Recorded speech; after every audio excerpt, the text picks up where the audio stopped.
Started this evening. We will begin with the pledge of allegiance. Pledge of allegiance to the flag of the United States of America and to the republic for which it stands, one nation, under God, indivisible, with liberty and justice for all. Right.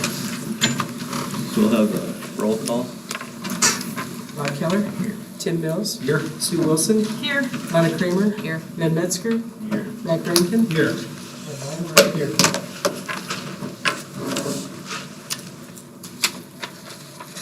Okay. We'll begin with the good news. Absolutely. A few items this month.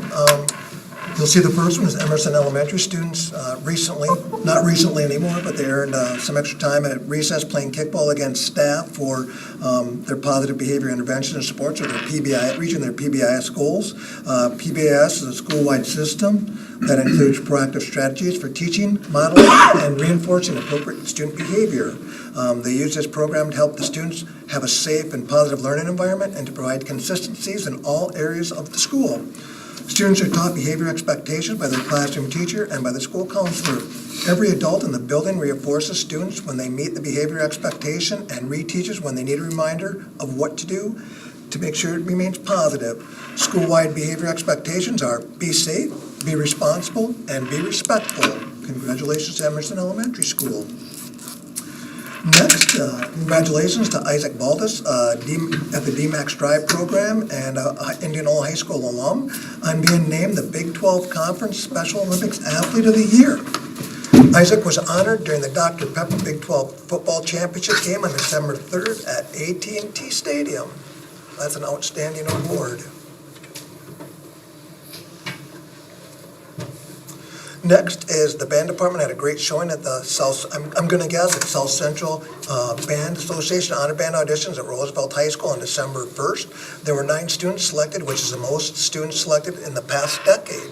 The honor band, the SCIBA Honor Band concert is Saturday, January 7th at 5 p.m. at Ankeny High School.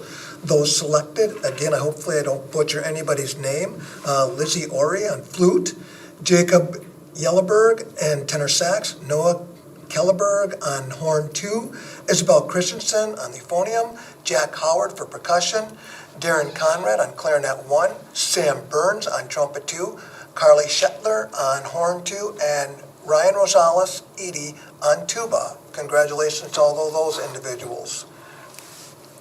The Indianola High School Winter Guard made their very first appearance at the Iowa State Dance Championships at Wells Fargo Arena on Friday, December 2nd.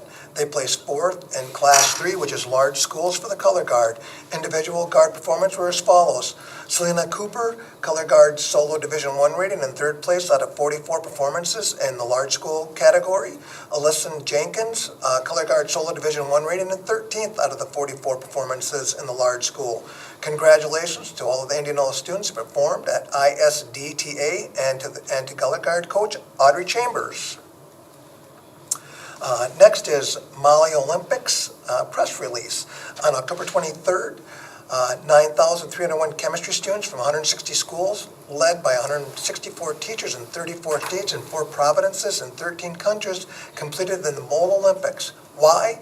To learn more about Avogadro's number, 6.02 to the 10 to the 20 times 10 to the 23rd, or 1 mole. And its importance in chemistry. The mole is a counting unit in chemistry and represents the number of atoms in 12.0115 grams of carbon. Mole Day is celebrated from 6:02 a.m. to 6:02 p.m. on the 23rd of each year. The Indianola chemistry and advanced chemistry students hone their skills at estimation, measurement, dimensional analysis, and problem solving by competing in the Tally Mark Challenge, the Mole Flip, the Mole of Metals, the Stopper Tower, and the Avogadro Fitness Challenge. At stake were bragging rights and trophy that travels to the winning school each year, previously held by Indianola. As in previous years, the Indianola students distinguished themselves with a strong 4th place finish. Out of 160 schools, that's pretty impressive. The Olympics competition is now in its 10th year and is a result of cross-country collaboration among 5 high school chemistry teachers who met and planned the event via Twitter. The Olympics competition has continued to grow each year and is expected to be real popular in 2023. And there on the side, you can see the place of Indianola since 2014. Any questions or comments? Thanks, Ted. Any board member reports? Tomorrow morning, we have that testing of the virtual reality transfer as just making our community aware of that. Some advancements in CTE is where it would be in the career and tech stuff. So that's a 7 a.m. here and a 9 a.m. at County Construction. So it's just one way that we can get more education to our students on site and take away some of the barriers. So that'll be interesting to hear and see and go from there. Anyone else? I had the opportunity to stop in somebody's classroom that's sitting in here today. I won't steal her thunder when she taught me stuff, but I will say she's an incredible teacher. It was a fun opportunity for me to get in and see that class, and she does a good job, and I've known that for many years now. So. You jumped right in, was helping the kids and Right. put you to work. Yes, Associate. exactly. Yeah. So we'll look forward to that presentation here in a bit. Any delegations, petitions, communications? Sign up, anybody want to sign up? No? All right, moving on to the consent agenda. The only question, I guess, that I had in the consent agenda was the contract for DJ services for prom. The quote on that, or the cost on that was $1,695. And I peeked around online a little bit, and that seems to be about double what the going rate is. So I'd be in favor of pulling that and seeing if we could get some comparables. Pull that from the consent agenda. Yeah. Anything else from anyone?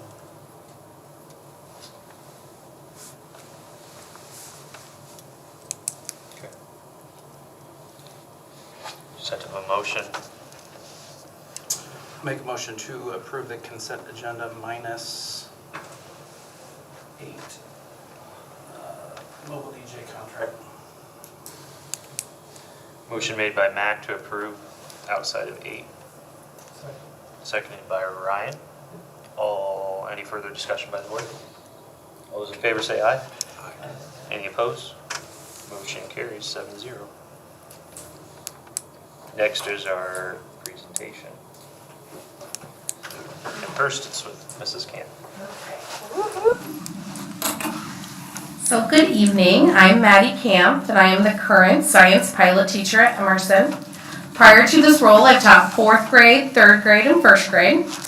I'm an Indy Knoll graduate, and fun little fact about me, the classroom where I am currently teaching science in was once my 1st grade classroom when I went through Emerson myself many, many years ago.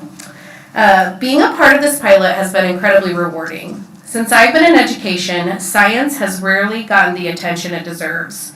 There are a plethora of reasons for this, with the main ones being there are not enough minutes in the day or space in the classroom, and classroom teachers feel the pressure to prioritize reading and math above all else.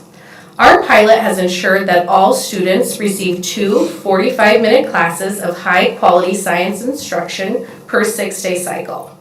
The schedule is arranged so that I see the same class 2 days in a row. And this has worked really well because we've been able to utilize one set of curriculum materials for all 3 sections at a grade level. And there isn't a need for extensive recapping. So we just hit the ground running with what we did the day before. So it saves a lot of time. Our instruction is aligned to the next generation science standards. These are a set of rigorous performance expectations. They lay out not only what students should know, but also what they should be able to do with that knowledge.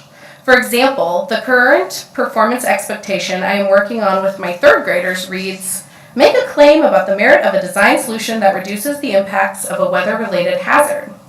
So they're still expected to know things about topics like weather and climate, but now they're also expected to use that knowledge to design solutions, determine causal relationships, and communicate ideas with other people, just as an engineer would do when working on a project or out in the field.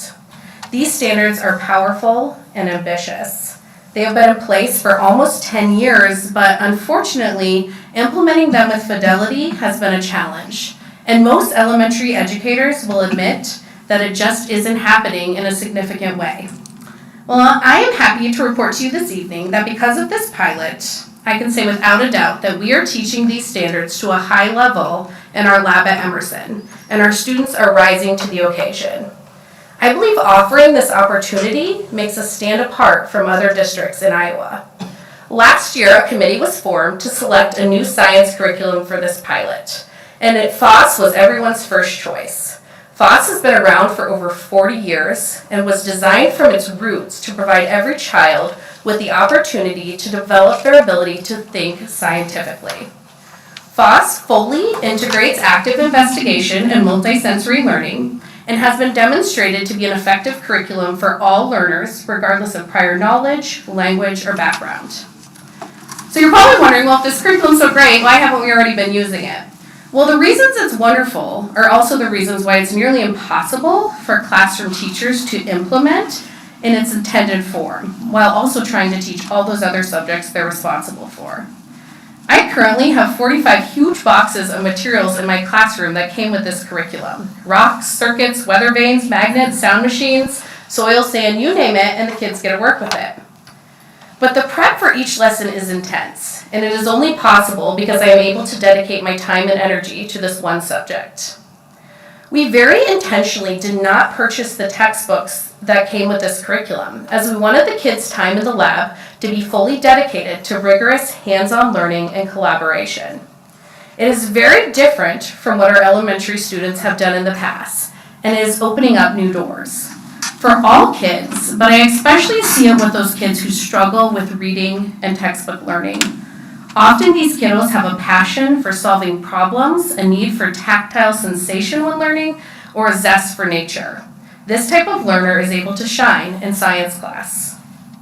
When you start a new and significant tradition, like I believe our elementary science program is establishing, it is important that it be documented for future reflection. So now I'd like to play for you a video created by our dear Miss Woolman here that features Emerson families and staff describing how this new tradition has impacted the Emerson community. Thank you for your time and encouraging creative solutions for addressing barriers to the best possible educational experiences for our Indianola kids.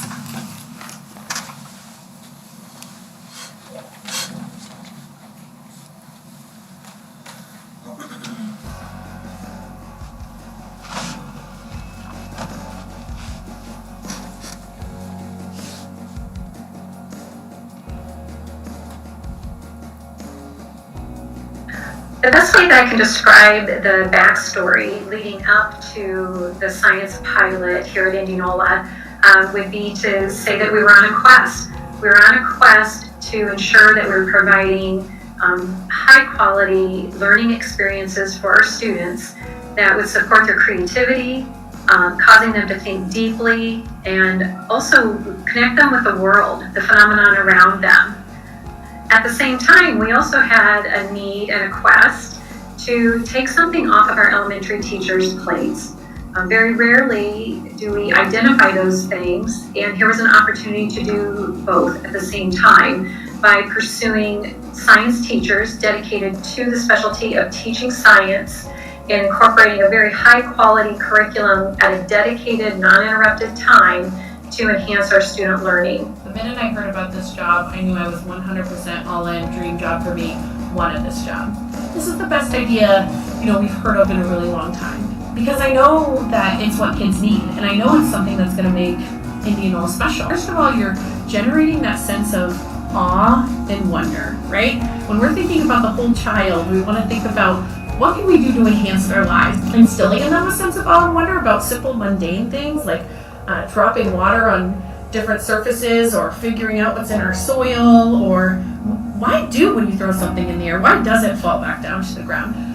Things that we just sort of take for granted, when you look at it through the eyes of a young child and you actually spend some time honoring their curiosity and wonder, amazing things happen. We've really made a priority of teaching kids what it is that scientists actually do. We follow the 8 science and engineering practices. Each day in class, we make a point of identifying which of those 8 practices are we engaging in to build our knowledge. We live in the day and age where access to information is right at kids' fingertips. So teaching them not necessarily to memorize facts, but to be curious, investigate, collect data, analyze that data, learn how to talk about their findings with other people and how to agree and disagree with other people's findings, that is given just as much focus in the science classroom as the content is. So the way I structure the science classes, we start with an initial phenomenon, something that happens out there in our world. Sometimes it's super interesting, like a guy falling through a cumulonimbus cloud, but sometimes it's just as simple as observing what happens when you drop water on a surface. We use that phenomenon to generate questions, things that the kids are curious about, and then those questions are guide our learning. Each day the kids have a focus question, and then the activities and investigations that we're doing are answering that focus question. So there's always an activity piece where we gather evidence, we analyze that evidence, we usually have some sort of discussion about it, and then kids are doing some form of communication of what they learned. So it's question, investigation, and then usually a writing piece, but sometimes it's just a conversation of, what did we learn? How did we answer that question? What evidence do we have to back up our reasoning? The current science program here at Emerson has allowed our students to be engaged in their science activities, and the hands-on experiments that they are able to do have taken their learning to the next level. We have had this cultural shift of students learning about science and learning about some concepts to truly figuring out and learning the process of science and learning what science looks like, not only in the classroom, but then ultimately outside Emerson's walls, and really be able to take that with them to the next level.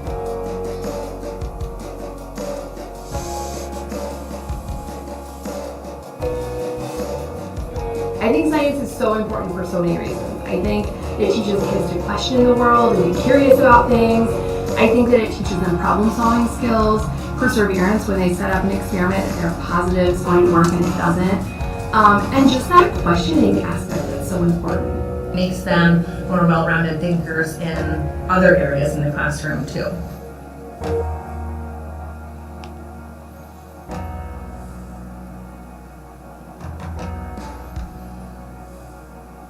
I think it's been absolutely awesome. The kids love science days.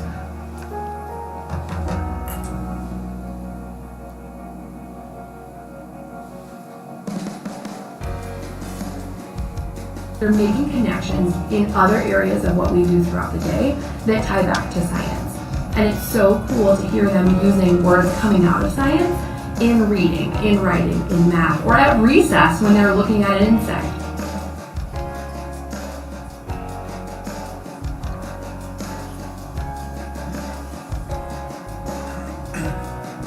To teach science and teach it well, it needs to be really hands-on, really engaging, really well thought out and planned. And when you have 30 minutes a day to plan for reading, writing, math, language, science, and social studies, plus anything else I may have missed, it's almost impossible to do it justice. Science always seemed to be pushed back to the back burner. I'll get to it if I can get to it. It takes a lot of planning and preparation. It's also hard, like logistics in the classroom. So some of the materials that we're using, whether it's soil or rocks or clay even that we have in our science kits, like that's messy. And when we also have our reading and math stuff out, like that's difficult to kind of formalize that. In the past, trying to teach it, we've had pretty limited time trying to set up all the materials, and then it turned out to be not like super rigorous science instruction, so not super hands-on, whereas now the kids are getting an extended amount of time to do stuff hands-on, and they've never been more excited. In the past, they really haven't been super excited to learn science, and it ended up being using a lot of just extra materials rather than the curriculum that was provided.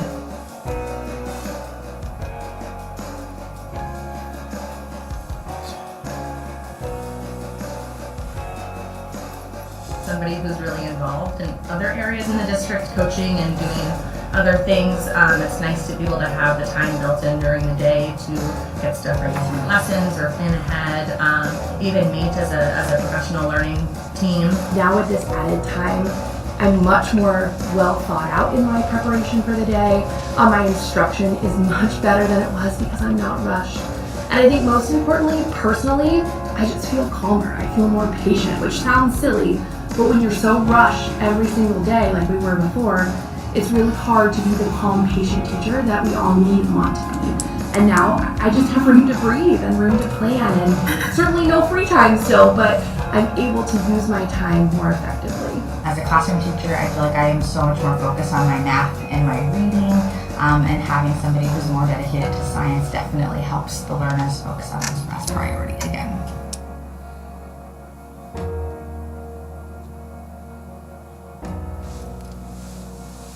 Built on that tradition of having a really strong academic curriculum at Indianola. I think a lot of people pride ourselves in our community on having really great schools, and so it built on that tradition as well as opening up kids' doors to learning more things and uncovering new discovery.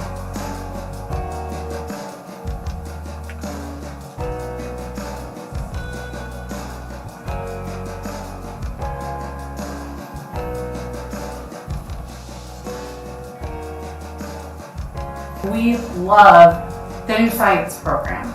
It has been so cool to hear my daughters randomly bring up the things that they are learning, whether it be landforms or matter or talking about the science puppet that they have.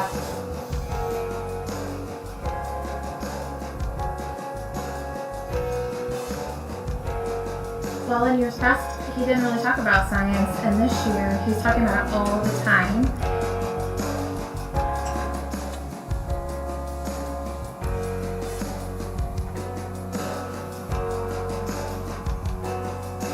So, our child in first grade, Evelyn Godinez Arvizo, came to live with us shortly after school started from Mexico. The first time that we saw her actually be excited to go to school and excited to bring something home from school was when she did the science experiment with a parachute.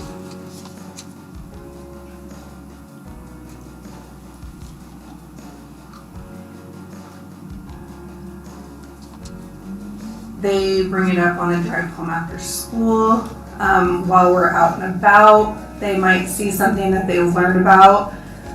Some examples that I can think of, the shape of a cloud and what it means, a rainbow and why it has colors, why leaves are changing colors, what type of tree our Christmas tree is. It's pretty amazing when your 5-year-old tells you that your Christmas tree is not a deciduous tree because it has needles and not leaves.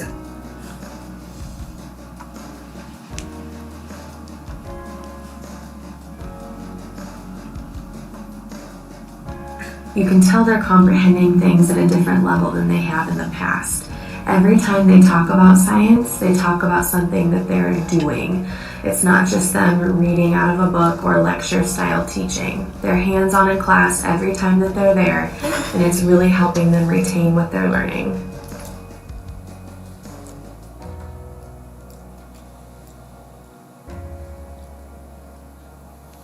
I think it lays a solid foundation for them. It's one more teacher that they get to have impact their lives, a way for them to think for themselves and think broadly, and really a way for them to prepare for the real world and into as you're getting up into the upper grades like middle school and high school.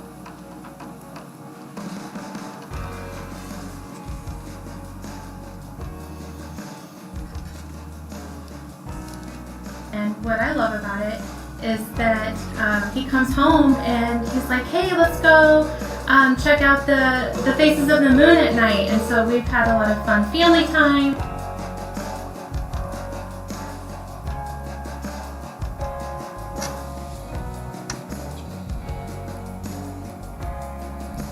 I absolutely consider an early, solid science education important for future success.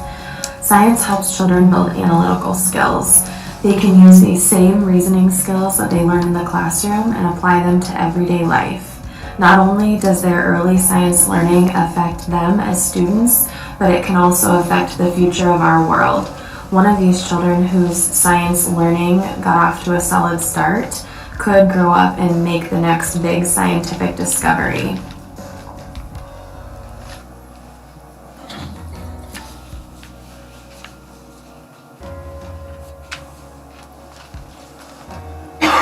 to be able to put our kids into an environment that specializes in a particular subject at such a young age is a huge opportunity to evolve and grow our education model. I really hope that this school board will keep and support this program, as I can see the kids are benefiting from it.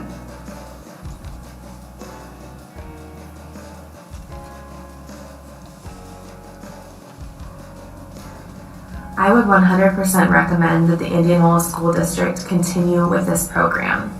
Seeing the difference it's made in the life of my children in half a year, I can't wait to see how it will impact all of the students in the district once it's implemented. I also believe that it will allow classroom teachers to focus on those benchmark skills that they have to foster, while allowing someone like Mrs. Camp to focus on this very important core subject and just running with it.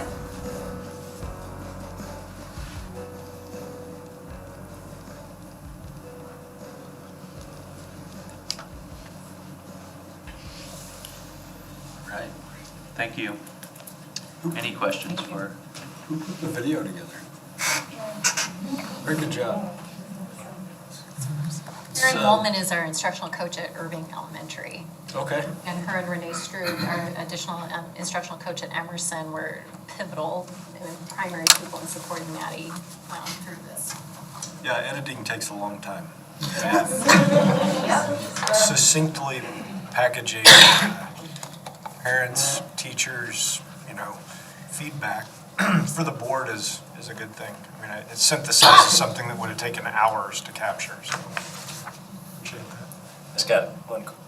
Maddie, hey. Thanks for doing this. I've heard wonderful things about it. The video was awesome. Since you've been boots on the ground, I think it's awesome. It's off to a great start. It's really important to celebrate that. But I think as we look to improve, one of the most important things is to look at ways we can get better at the little things. So as the person who's been doing this, what are some of the things you've identified that maybe could be, we as a district could improve upon or look to implement as this thing grows? Yeah, well, one big goal that I have is to bring in more guest speakers. So people actually working in the science fields, the STEM fields, to feature a Indianola scientist or maybe an alumni each month who has went on to have a career in the science field. So that's one big route that I want to go with this. Another is really continuing to, since fifth graders are the only students tested on the ISASP, and we're obviously looking to improve scores on that assessment, finding ways to build that science writing. We're seeing that's a little bit of a challenge, and we know in that assessment they have to, write a lengthy amount. So figuring out ways that we can work with the classroom teachers to kind of enhance both sides of it, what we're doing in the science lab as well as, the writing they're doing in the classroom. So yeah, those are some things that I think would be our next step for moving it forward, moving it ahead, so. Have you reached out to Simpson at all, Maddie, for kids? So when we first started this, we were talking with the Simpson professor. We were gonna have them help collect data on this from the parents and things like that. And then it kind of blew up. We got all kinds of curriculum stuff. But no, I mean, I think that would be a great way to enhance it, to get some of those Simpson kids in. And, Yeah, there are just some good resources over there. Yeah, great, wonderful. I might have said this last month, but I enjoyed my time in there, and my fourth grade daughter actually has made multiple comments about enjoying science more than art and more than recess. So that says something. We have fun. The enthusiasm when it first started was almost overwhelming. They were so excited about science that it's like a birthday party every day, but we finally got it leveled out. Yeah. Thank you. All right, next is our building goals and actions for the high school. Jeff and Kelly.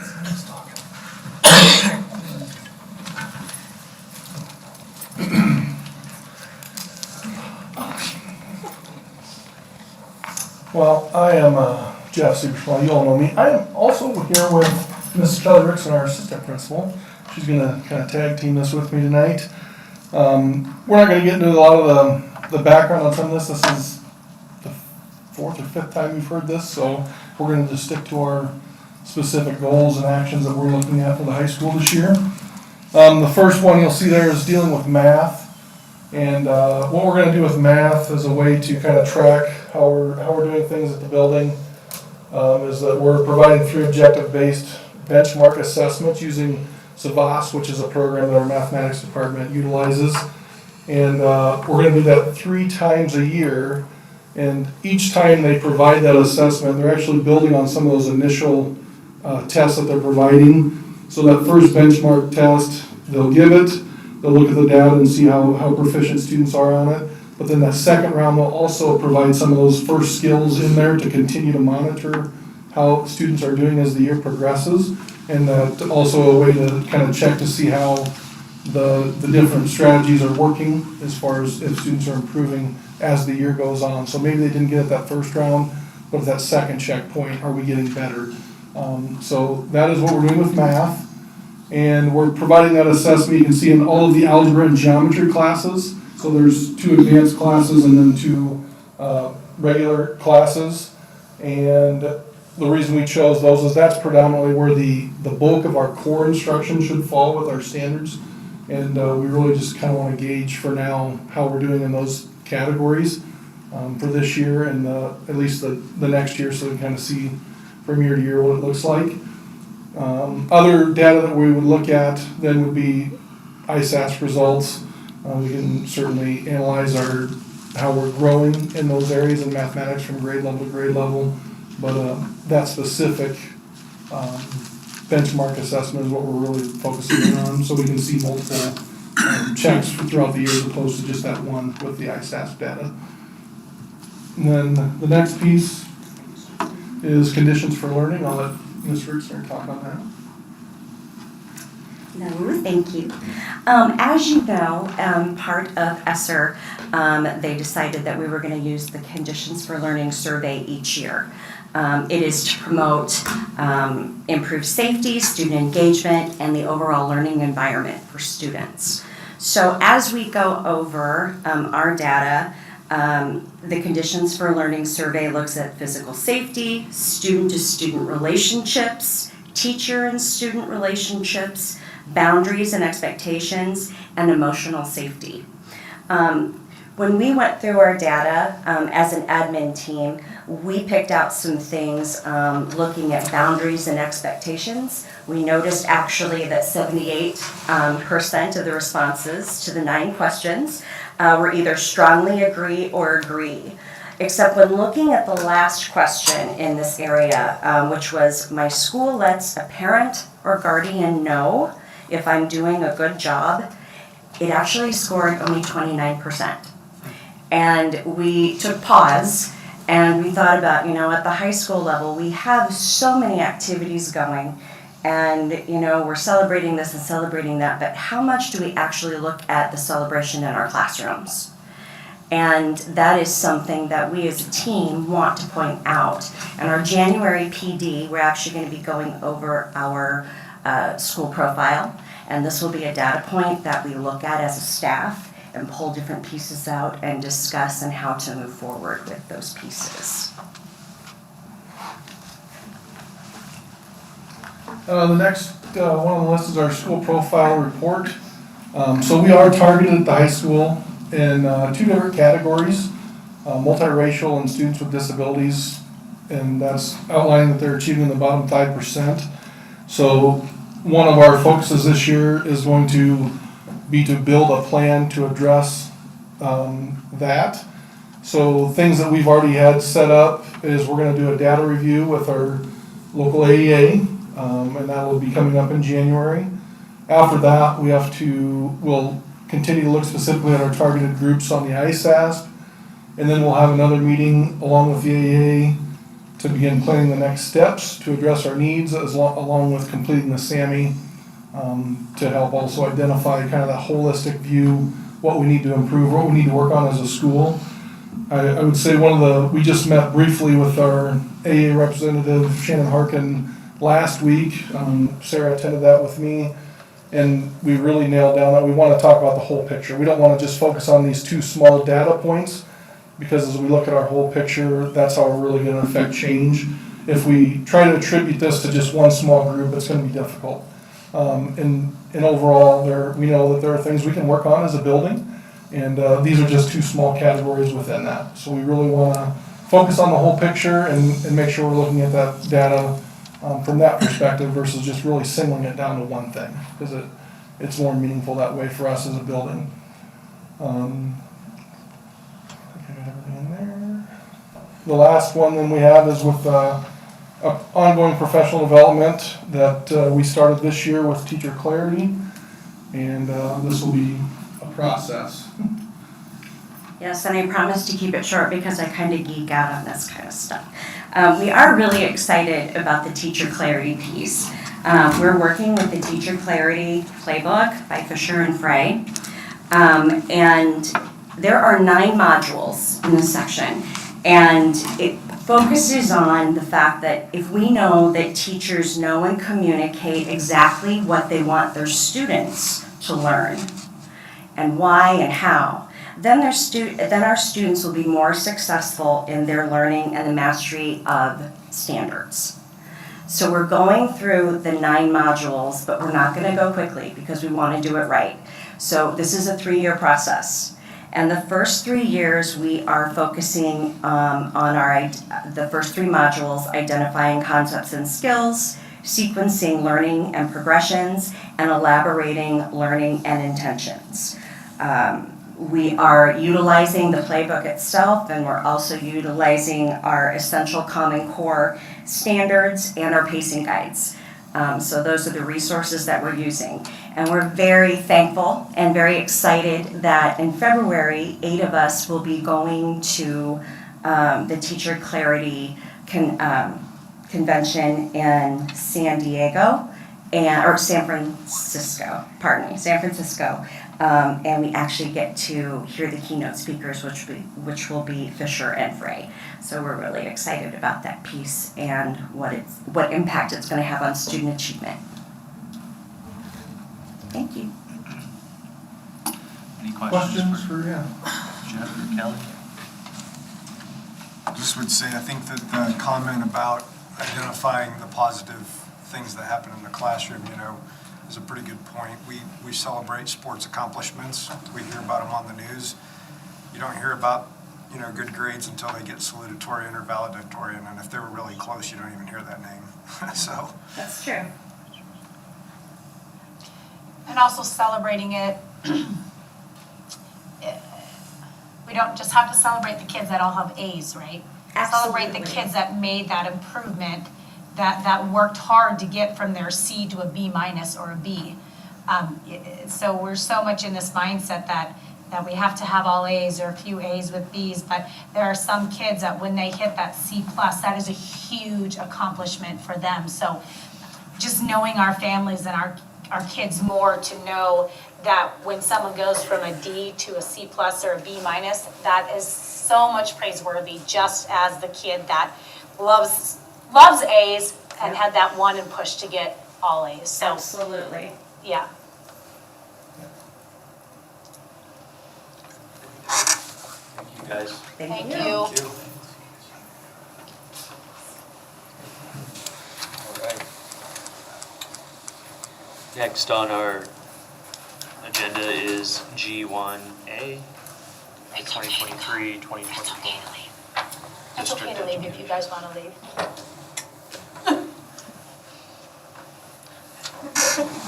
Thank you, guys.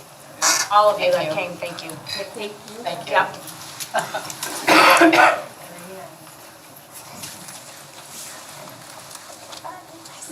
2023-2024 district education calendar. The first one is the first one the traditional? Yep. Has everybody had a chance to look at them, and any questions, anything specific you want me to go over? Are there any changes from this year? Not really. I mean, the timing of days and where they fall, just based on, we can start on the 23rd of August, but for the most part, it's pretty similar.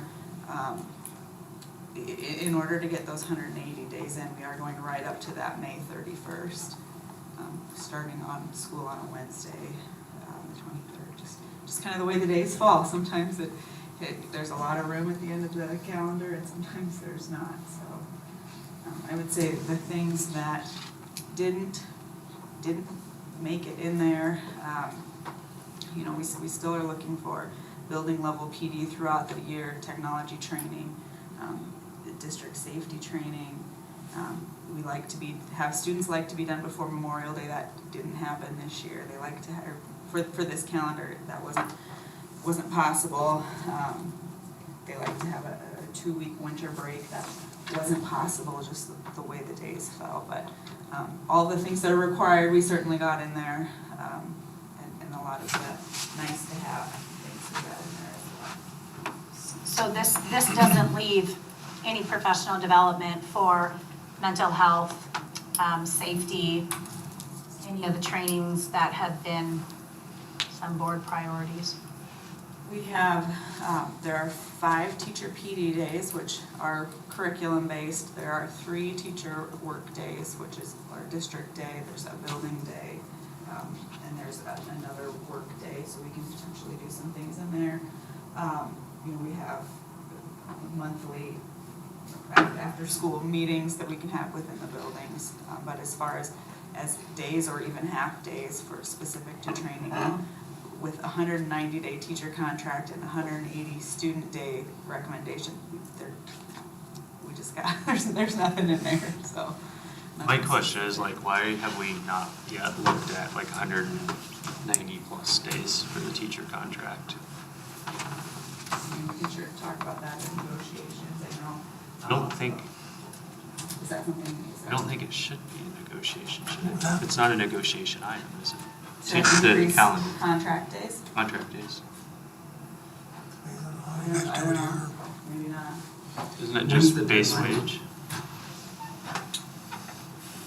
Is their contract, their individual contracts do state 190 days.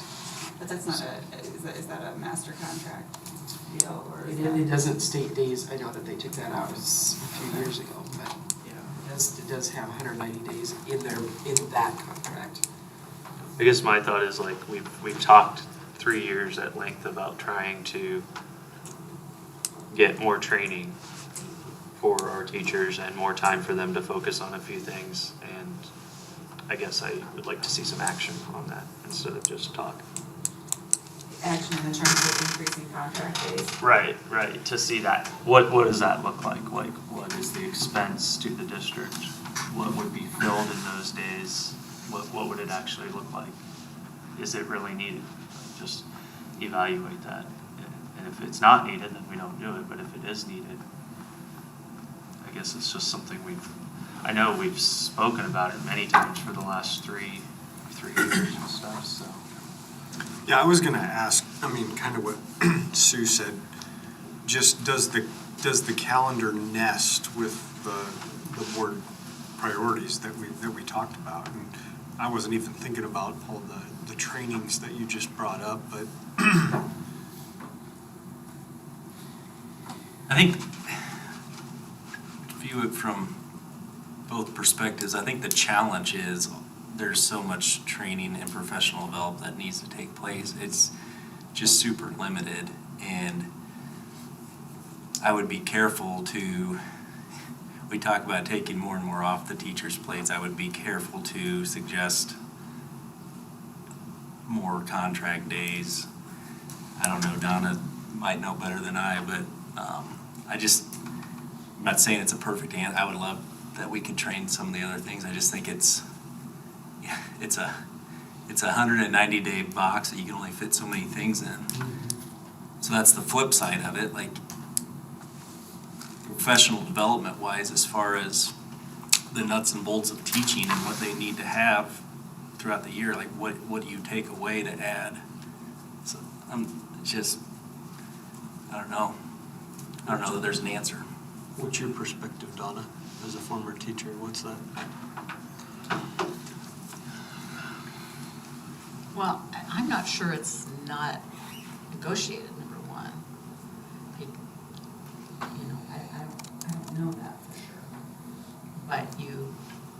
find that out, and then, I might just take a survey. I think it's absolutely useless to have a meeting that people aren't interested in.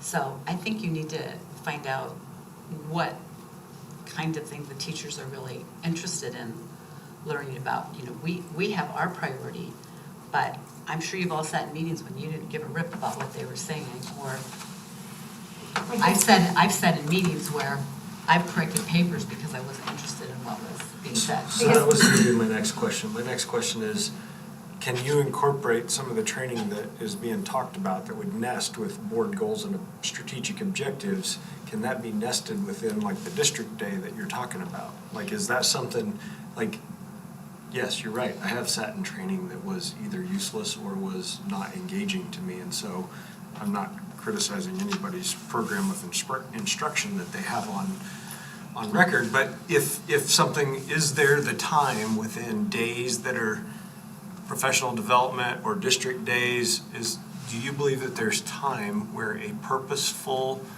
deliberate emphasis on safety or mental health or whatever could be incorporated into that? Or is there just absolutely no time in some of those days? I'm sure the safety issue has to be beat to death with a stick, Right. because pretty much we have fire drills and tornado drills, and I don't know, they're having active shooter drills, I guess. But I'm not sure that really needs to take place. But the mental health issue is important, but what is it they need help with? What do they want? What would be meaningful to them? Not just what's meaningful that we think. I think you both bring up really good points. I think about the only avenue to attack it, because there is so much professional development to get in that has to do with teaching. It's hard, but I think Tim's point is spot on. The way to do it would be to try to nest it with one of those other days. But like we've talked about plenty, I think the best way to approach some of these safety things like the Stop the Bleed and stuff is to elicit volunteers. Because the bottom line is, I do agree with that. a lot of people got into this profession because they wanted to teach kids. They didn't want to be medics and safety personnel and stuff like that. And when you force that down every staff member's throat, you're going to get people grading in the back row versus paying attention. So I don't know what that looks like, if you could nest that in there. I think that's the most logical approach, because then you have some coverage, but it's volunteered people who are actually engaged and want to do it. And to be quite honest, those are probably the people you want tackling that issue to begin with. But what that looks like, I don't know. I can't speak to the other buildings, but I know with like Stop the Bleed, since I've been here, we've done that at least every other year with the whole staff. And we fit it on those days that you're talking about. Like on the district day or a building day where we can take care of our own building needs. Even some of the safety conversation, we always try to fit that piece in right at the beginning of the year. As far as other needs, I guess I don't know what else we'd be talking about.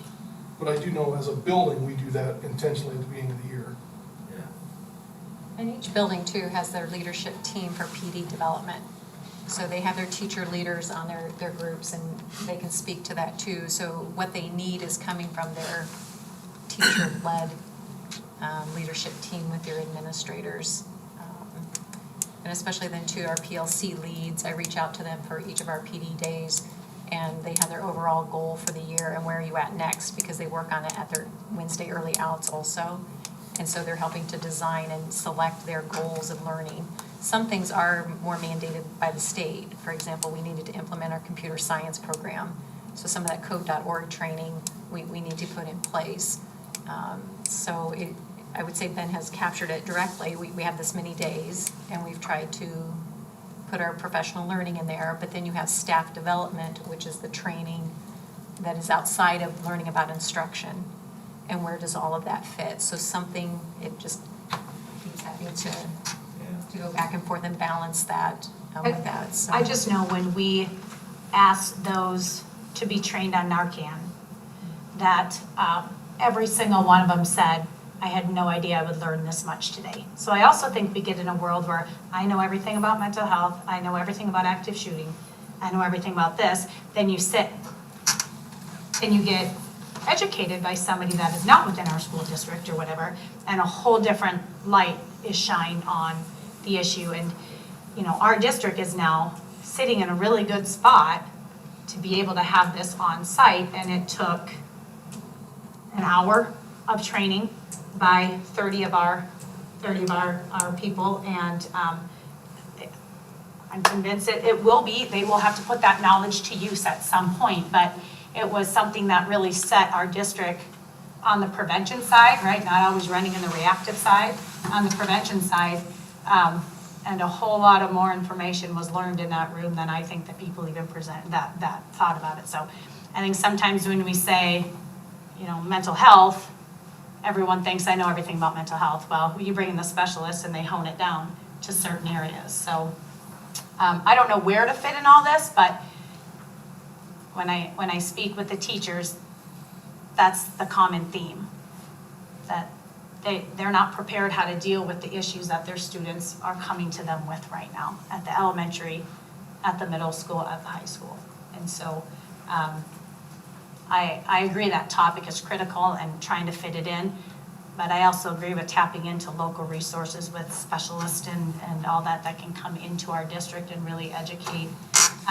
I think we sent out a survey today, and it would be interesting to see what responses were from each teacher. Are you ready for an active shooter? Do you know what to do?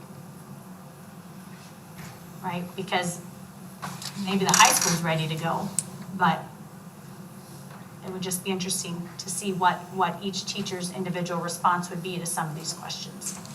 I don't know. I guess my initial thought in stating that is, I feel like for several years we've talked about not having enough time to do this, not having enough time to do that. And we just talked about that.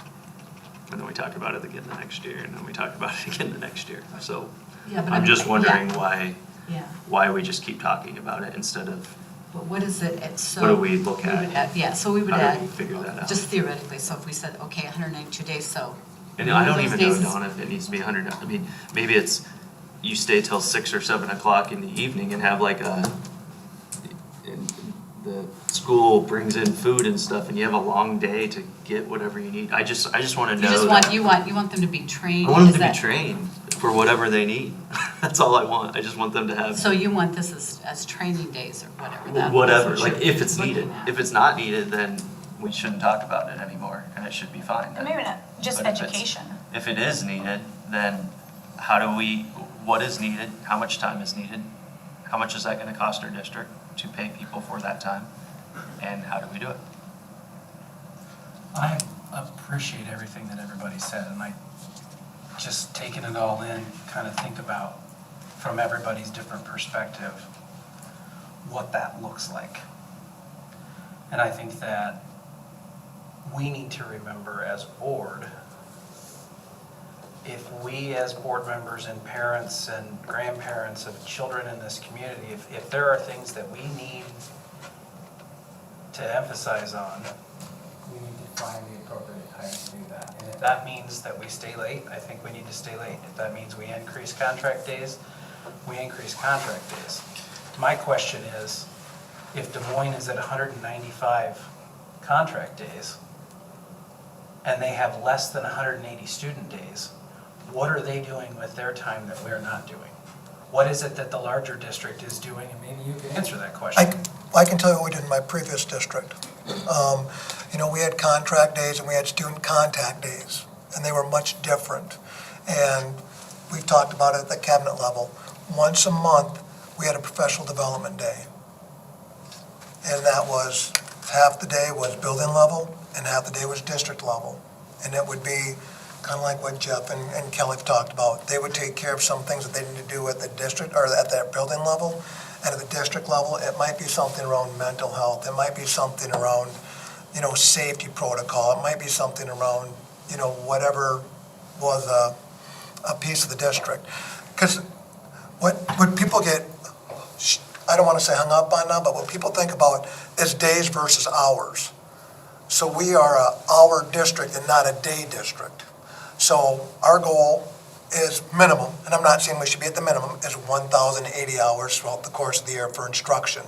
You know, I think, what do we have, an extra 70 hours or something like that built in, give or take, whatever it is. So again, it's one of those pieces, if we're a 192-day contract, and student contact is 180 or 185, then you can take one of those days per month if you're not falling below that, and you can use that for that professional development. You know, it might be a piece where the elementary school says, you know what, we really want to work on our literacy component, our math component, and high school might say, you know, for half a day here, we're going to review our standards, and we're going to meet with our PLC group to talk about what we do as a content level area building. So everybody does it differently.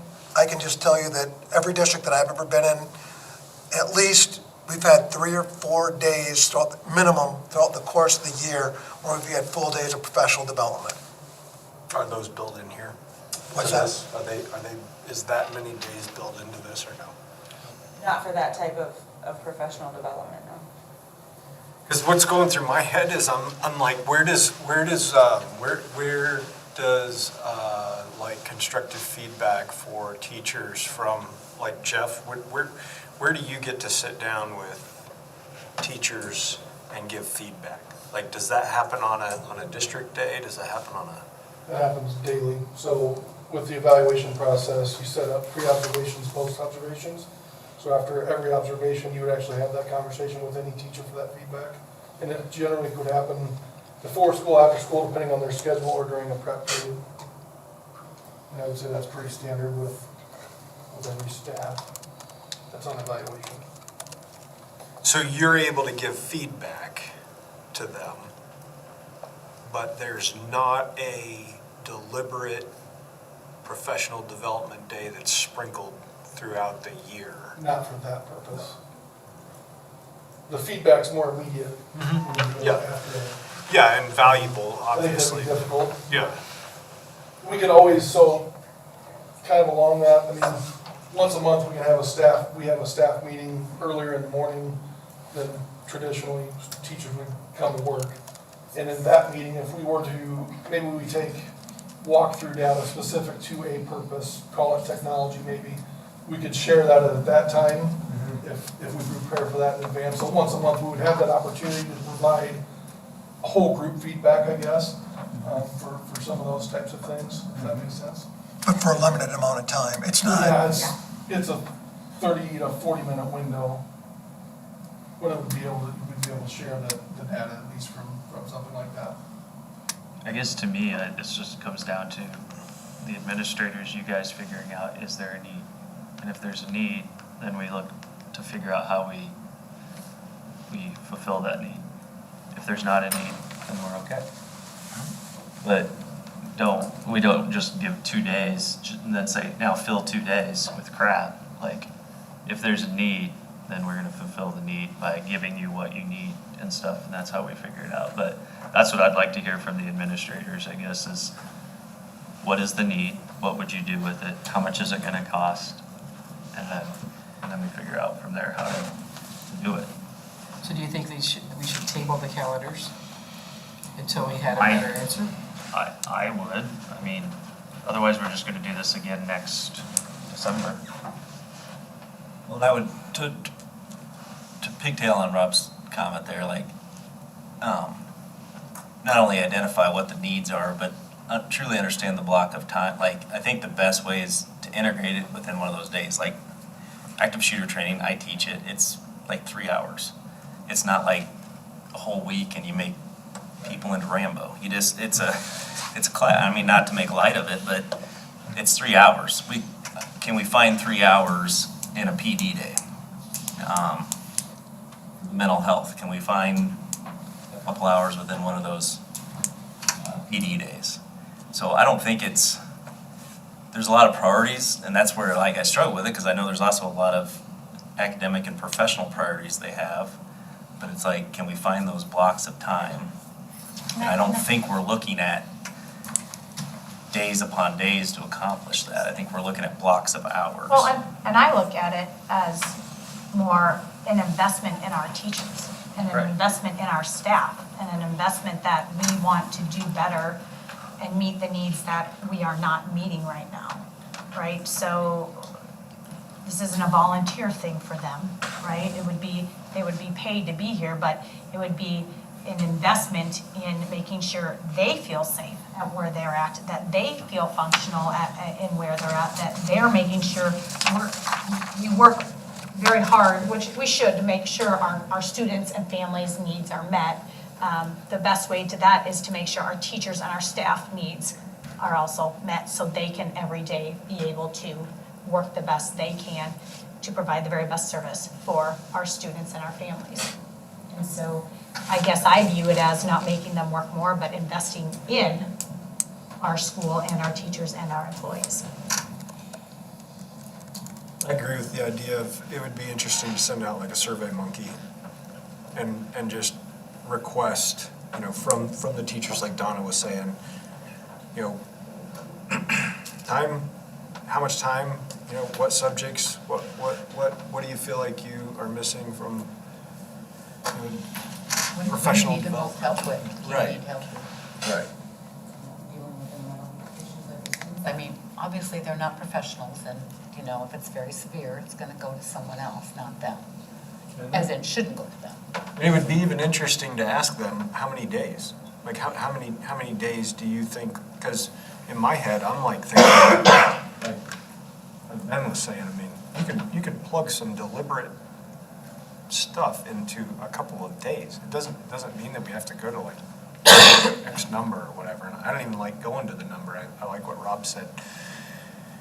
Identify whether or not there's a need. If there's a need, meet it. If there's not a need, then there's nothing that needs changed.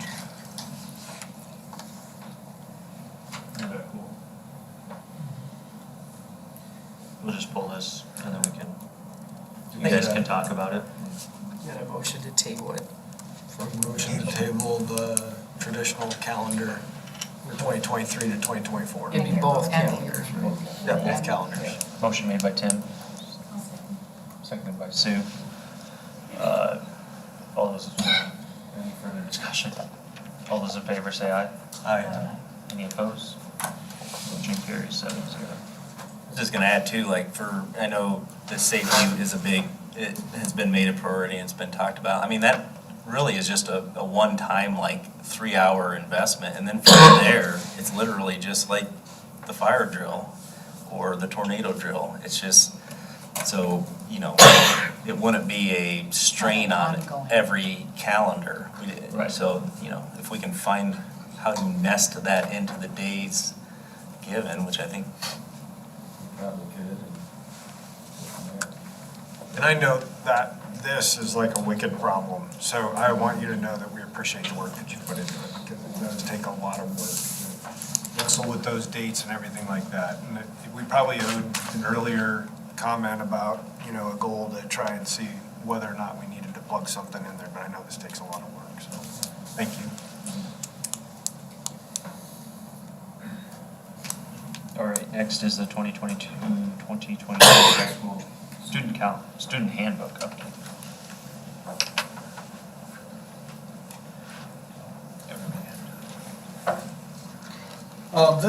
This came up, I had a student approach me about changing policies, and I just asked, well, what are you talking about? Well, I want to talk about the policy that deals with sexual harassment and harassment in general. And I'm like, okay, and like, well, I like one that's already in the district, and it was the middle school's policy. So I started looking at it, and I'm like, okay, it has a lot more, because initially I told the students, like, well, they should be somewhat similar, because both policies are what our board policy is, or at least reference it. So in the high school handbook, we reference board policy often. In referencing it, we don't put it in there word for word, but the policy that this particular student was looking at was our board policy 104, word for word. It's in our middle school handbook, and I really didn't see an issue with putting the whole thing in there to clarify some things, because it does have a lot more information and a few more details within the policy. And again, it's board policy, so For me, it's a pretty simple update to our handbook to include all of the definitions that were included in the actual board policy. And I was more than willing, more than happy to do that for this student because it, again, is board policy. Does, and this might be more of a question for the policy committee, or maybe Jen. Is Officer Hackett involved in these policies when you write things that involve legal terms and stuff like that?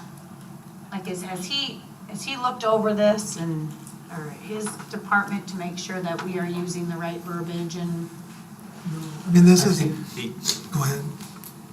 Just because I'd I be know careful. I mean, there's a distinct difference between, I think, police officers and attorneys, so. No, but when we get his report, it says whether it's a sexual assault, a sexual harassment, a sexual misconduct. I mean, that's how his reports are given to us. Right, which fits into the context of what a policy is, but as far as the I think that would put him in a difficult situation if he's involved in writing the policy. Oh, I would just like enforcing him to at look the same over it to time. make sure our definitions are correct I think Allerson Cooney has reviewed this. and that these are correct definitions of, because I will tell you that this, right, sexual harassment, that's a hot topic, and the way people are talking, and I'm not just saying within our district, people are getting assault confused with misconduct, confused with harassment. And so I just wanted to make sure we did have eyes on this by somebody at some point. The other thing I would say though is there's a distinct difference between how a school identifies it and what the police would identify it as. Our threshold is not as high as his threshold. So if, as a school district, we can utilize this, and I believe it's probably state policy that we kind of mimic often, we can identify something at the school level as being sexual harassment that might not meet the threshold legally. Okay. But as a school district, what we have to prove. Okay, it's- I just it's a want to little make bit- sure that we have, and do all our policies go to legal?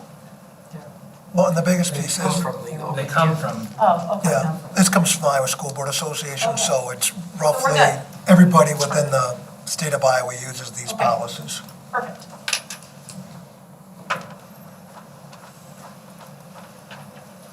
Any, this would be just a motion to approve, I'm assuming, John?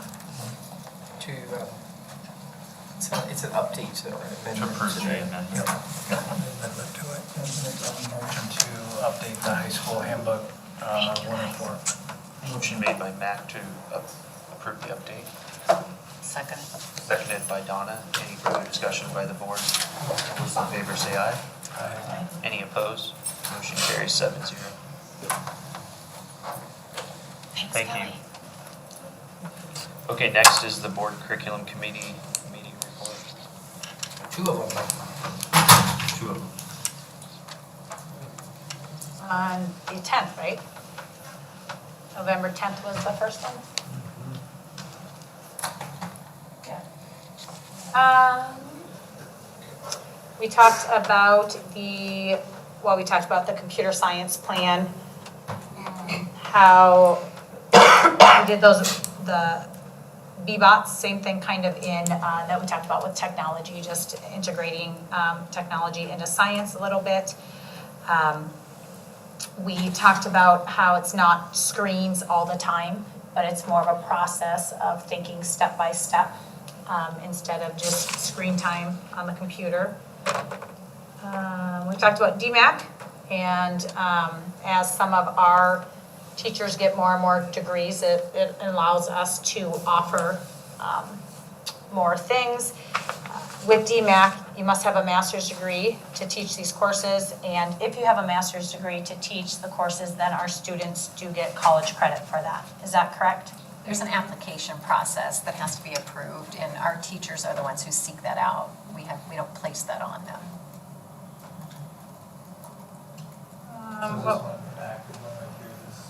So this will be an action item for you to approve because Stacy Garrels is finishing his degree and the math department would like to offer the concurrent enrollment with DMAC for the trigonometry and pre-calculus for the next school year. Is that a separate recommendation? That's coming down. That's coming down, That's yeah. coming down. What's that look like in the classroom setting?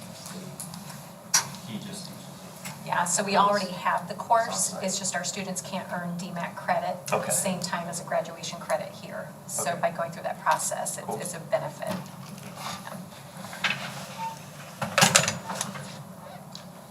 Alrighty. Yeah, we just talked about principals as instructional leaders. We kind of talked about the Iowa Schools Performance Profile, which we've all heard kind of a lot about. Basically, they're just scorecards by the state. We talked about the CTE program and just watching it as it continues to grow. And the sheet in front of you, the colorful one, the smaller one, is the Iowa's Career and Technical Education. So these are all the different areas within the CTE program. And so you must offer 4 out of the 6 categories. Is that correct? Yeah. In order to get the Perkins funding that you have to do? Yes, that's all tied together. We have to offer 4 of those strands at a minimum. Yeah. So I thought this was cool. So when we talk about CTE, how you can tell the different areas that all fall into that. So like a couple months ago, we approved the hospitality one, so that goes into human services. So, and I had never seen that kind of Iowa core before. So we talked a little bit about certificate training in the high schools and the costs involved for that, and career cluster planning, what pathway to get students where they want to be, and how can we maybe start a little sooner in 9th grade with the Zello software to get 9th graders really plugged into kind of a bigger awareness about their careers and what goes into it, and if that's something that is something that we probably need to do a little bit better job at, because more kids, if they're going to the workplace instead of the college, how do we get them prepared for that just as well as we get those kids prepared for college? So that was the November. Do you want to take the, Tony, you want to take the meeting? Do we have to do an action on this one? Do you want to do the actions all After the together? reports. Do that after the Okay. reports. So do we? Oh, no. So then on December 8th, we just talked more about, we will have an action item. So high school advance science 9 it was switched to advanced chemistry, but we're going back to advanced science 9 just because we were having kids come out of 8th grade, right? 8th grade, and then they were going into this advanced chemistry, and it was just too much for them, so we're going back to the advanced science 9. And that'll be an action item. Right, Annette, that will be an action item. For this part, that one will be for information, but it'll be in the high school's course handbook that they present probably in January. Okay. We talked about the elementary science pilot, which we all just heard about. We talked again more about the work-based learning with the CTE, school to career. And then we talked about English. So they changed it to English to speakers of other languages now, instead of just English language speakers. So, and talked a little bit about money in AEA. The one at the very beginning of those minutes, though, just to call out, the action item for that are the concurrent courses with DMAC to finalize those for this year. So the listing of all of those that our kids have the opportunities to attend with DMAC for this year will be an action item. Okay. So we have 3 action items? Well, the elementary science pilot is an action item. The concurrent credit is an action item, and what's the other one? Approval of the trig and pre-calculus. Yes. Okay. Yeah. Excuse me. Make a motion to approve the trig pre-calc course of the EMAC credit. Pending this approval of EMAC. Which one are we doing? Sorry, I'm trying to find it. Wait, trig pre-calc. So the trigonometry one. 2B, you said? Okay. Okay, and Ryan made a motion to approve that, and it was seconded by Tim. Sue. Any further discussion by the board? All those in favor say aye. Aye. Any opposed? Motion carries 7-0.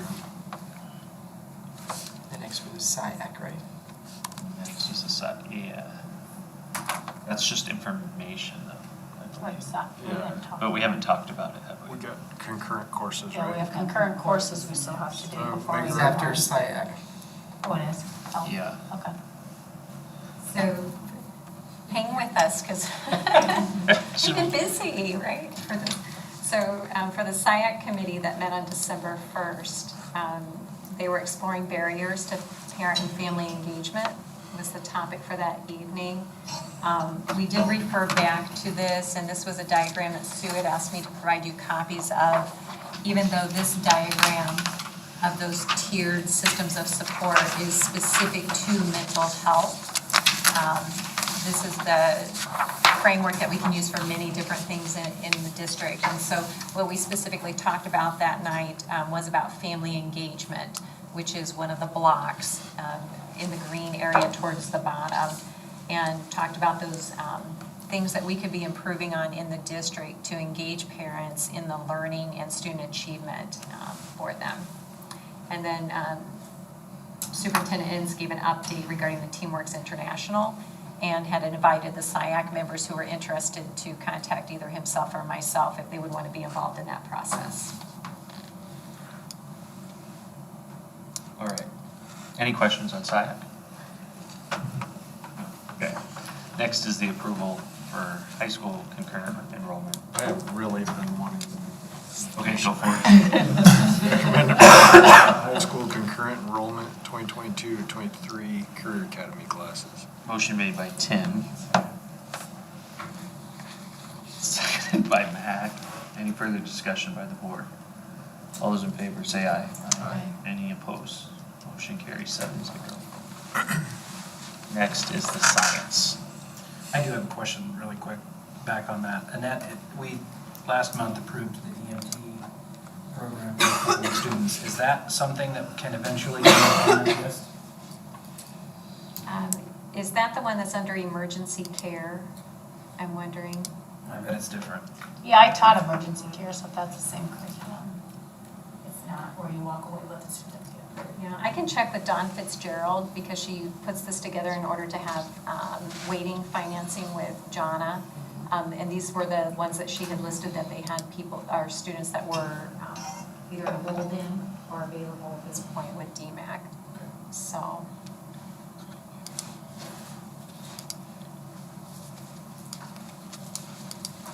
Okay.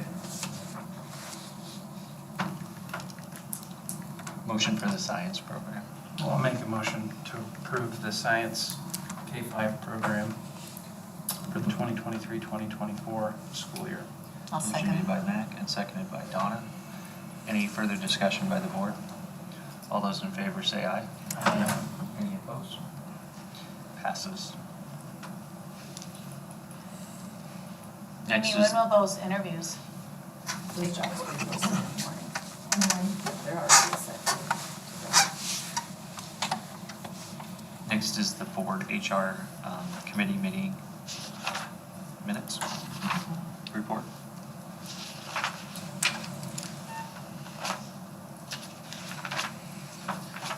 That was right before the school board association, wasn't it? Yeah. That meeting was the morning of that school board association. I wasn't there, so take it away, Sue. Do you want to do it? No, I Joe, just do was, I mean, it was, We wasn't just, very. we just yeah. talked about, Yeah. obviously, we have Yeah. a principal position that will be posted at Emerson Elementary. So that process will be coming forward soon. We talked about different schedules being built out throughout the elementaries with lots of different factors to kind of consider when building the schedule. And so administration is kind of looking at that and what kind of works best for our students as far as that goes. And Ray needs to scroll down so I can see number 3. And we reviewed just the FTE from an HR standpoint, and just how it's calculated within the school district as just more information. And I had just said that as a board goal with our CTE program, last year Jamie Busby had 12 students and she's jumped to 27. And so just to keep an eye on if that's still one of our goals, as She needs more help. students, yeah, as the students start registering for classes here soon, is she gonna be up to 42? And what does the staffing look like over there? And so just something we should probably keep on our radar. And then we all know now the 7 employees that are receiving are receiving a bit of an incentive for early retirement because it's on our benefits, so. But they're not all retiring though, right? They're not all retiring. It's just a separation, or it's not a retirement, really. The plan's not to return their residual. Yeah, because Brady is the same. Any questions for Sue or Mimi or anybody on HR? Okay. Next is the 2023 summer and 23-24 school year childcare rates. Okay, each year we try to get this done before January 1st because many people have their flex that hits January 1st and need to make that decision. So we have, historically we've done 3 years that we haven't raised rates. But now as we look at other surrounding schools and just that if we're trying to keep competitive with our rates and supply costs, we do need it. It's about a 3% increase on average. As we look at that, we try to do round numbers so it's easier for them as they pay. I mean, it was obviously very round before, and then it's gone up a little bit, as you can see. They're still struggling to get people. Staffing is an issue. What's the wage for the employees? Well, it depends on what their role is. The college students are, I don't have that with me right now. That's okay. So I can get that to you. Are we keeping up with that? We're trying. I mean, we did a mid-year increase for the college and the high school students, if you recall, last year. Sure. To try and bump them up, thinking that they would jump at the chance. They really didn't jump at the chance. We're still missing staffing. We're still low on staffing. So, I mean, she's looking at that. She looks at what other area schools do.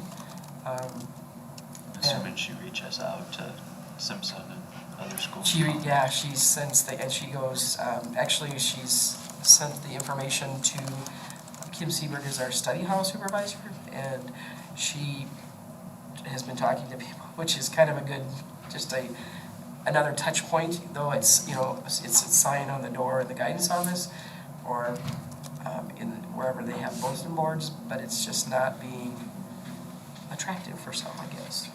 So. Are we competitive with? We have been competitive, yes. Our site supervisors get about $20 an hour. Oh, I meant for prices. Prices, Are right? we in the Yeah, as I looked at that, yeah. Lower end, are we in the middle, are we? Probably 3 years ago, we were probably at a higher end. And it sounds like other districts, and again, remember, we were the only childcare that was in service during COVID. But we were probably high 3 years ago. Now we're more on track, and really with some of them we're kind of low. So, Motion. Make a motion to approve the 2023 summer and 2023-2024 school year child care rates. Motion made by Matt. Second. Second by Tim. Any further discussion by the board? All those in favor say aye. Aye. Opposed? Motion carries 7-0. Vision contract amendment. So on your table is this, their percentage was off by 0.5%. So the one you had in your contract, or in the packet, was 7.5%. It's actually 7.7%, so this is a new amount, that's what we're going to need, that you need to approve. What happens if we don't? Somebody does it. Just kidding.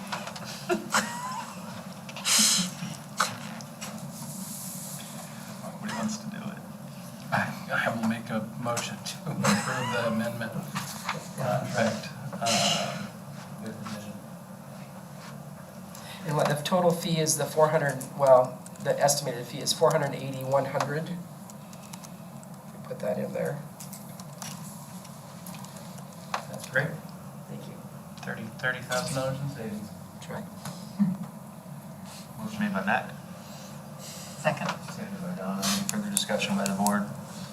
All those in favor say aye. Aye. Any opposed? Motion carries 7-0. Next is the 9.995 million general obligation school bonds, series 2022. So we will be receiving those funds. We received a good faith deposit from the company. We'll receive the funds on the 28th of December. The next goal for us will be where to invest them, so we're looking at different places. When do we have to have 3 years spent by? We have to spend them within 3 years, yes. So 2025. 3 years from the date, or From the date. just 3 calendar years? From the date, so December of 2025, which if we're doing close to 100 million, we should be able to do that. And this is our first piece, we'll have more, so. But then these 4 items, we have to go step by step, and it's part of the legal piece to this with the SEC. I mean, if you read through that, I'm sure it was exciting. You have to do it in separate motions.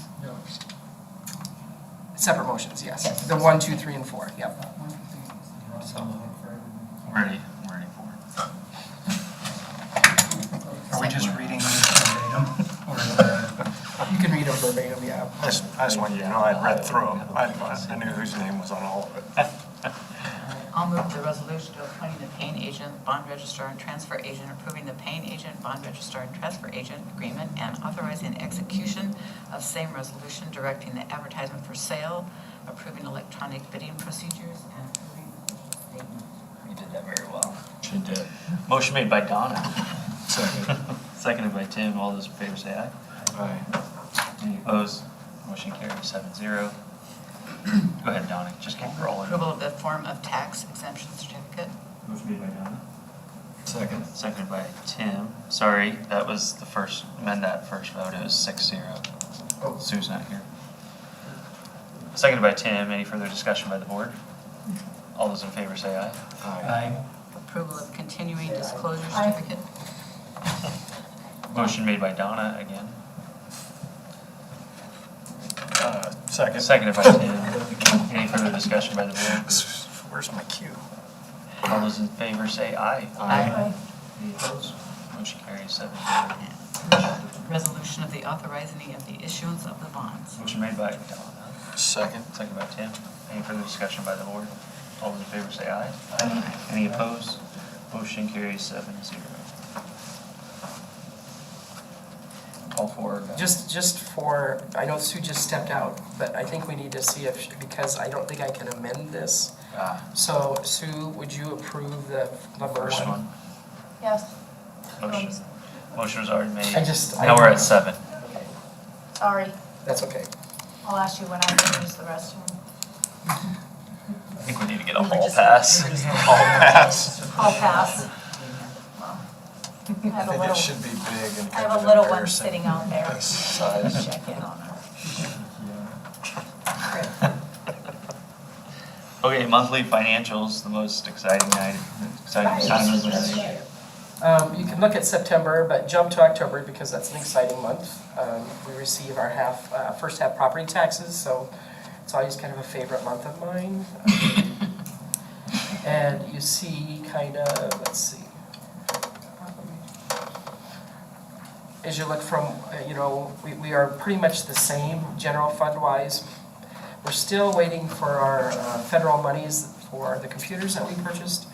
It's interesting because we purchased those in last fiscal year, so that dropped our ending fund balance last year. We should see a big jump this year, but we still are waiting for that through the hoops of the federal government, so.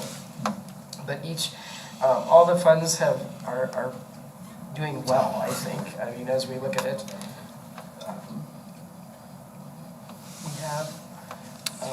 we've had our first expenditure in the Pearl Fund for the last 3 years. You'll be seeing, I think that they're even able to put them in now. They'll put the posts in for those awnings, the big awnings. There's going to be something at every elementary. So it's kind of a big deal that it's the first expense out of that Pearl Fund. What's it gonna They're the big canopies. So there's one at every elementary. For shade for the kids, they go underneath it.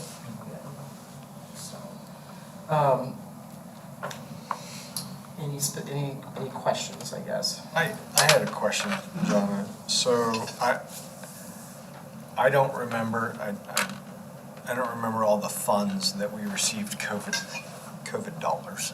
So like the Pebble Fund, I noticed that it's at like 2.8 million versus 1.4 million last year. Is that a fund where we received some?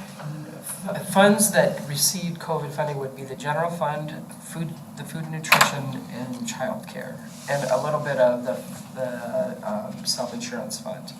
So really with the PEPAL fund and the SAVE funds, we're saving those, that's that building. Yep. So we've just not purchased anything out of those funds. We've saved them to cash flow that project. Got it, okay. The self-insurance fund's staying pretty healthy. Yeah. Yes, it is. And if I would have listened to the guidance that I received from We never saw the post-COVID spike that we thought. We got a little bit of a chunk from, if what they allowed is if you had expenses that were specifically tied to COVID, we could put that in there. And it was under 300,000, but it was 300,000 that would help that, But, yeah, had we not done that, that money just would be in the insurance company, so. Next is thanks, John. Oh, do we need to approve the monthly financials? Motion. Motion made by Mac. Seconded by Ryan. I could see it in his eyes. Any further discussion by the board? All those in favor say aye. Aye. Any opposed? Motion carries. Donna and I are tired. We did so. I'm past. Board Facilities Committee meeting report, takeaway 10. Whoa, wait, what?